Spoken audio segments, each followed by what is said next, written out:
Here we have a SAT math question. There is an exponential given over here. That is f of t equals to 8000 times 0.65 to the teeth power. The given function f models the number of coupons a company sent to their customers at the end of each year, where t represents the number of years since the end of 1998 and 0 less than or equal to t less than or equal to 5. If y equals to f of t is graphed in the ty plane, which of the following is the best interpretation of the y-intercept of the graph in this context? Okay, so there is an information in the question that y and f of t are equal. So in the given function, we can replace this f of t by y. So we get y equals to 8000 times 0.65 to the power of t. And also the question says that the f represents a number of coupons, but f equals to y.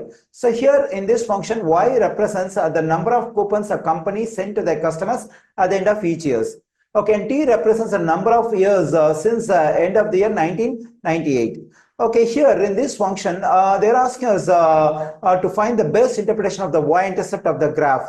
Okay, so in any function, if I want to find y-intercept, I have to plug in x equals to 0. For example, if the function is defined by y in terms of x, but here the function is defined by y in terms of t. So what if I want to find the y-intercept in this function? It's very simple. I just have to plug in t is equal to 0.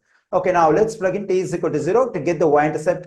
So for that, y equals to 8000 times 0.65 to the power 0. Anything to the power 0 will become 1. So its value will become 1. So 8000 times 1 will become 8000. So when I plug in t is equal to 0, I am getting y equals to 8000. T equal to 0 represents what? Actually, what does t represent? So t represents the number of years since the end of 1998. So t equals to 0 means that's the initial time. So initially, so there are the company sent 8000 coupons to their customers. So t equals to 0 represents the end of the year 1998. So that means at the end of the year 1998, the company sent to their customers 8000 coupons. Okay, so keep this stuff in our mind.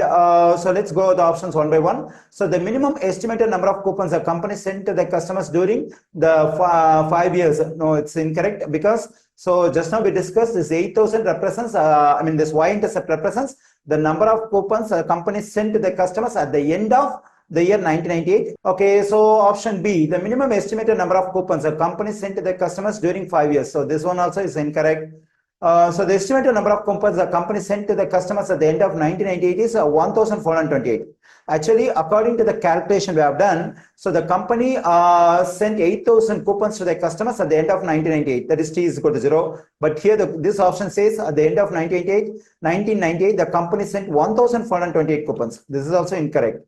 Okay, now let's go over option B. The estimated number of coupons the company sent to their customers at the end of 1998 was 8000. So this is exactly we got by our calculation. So the correct answer choice for this question is option D.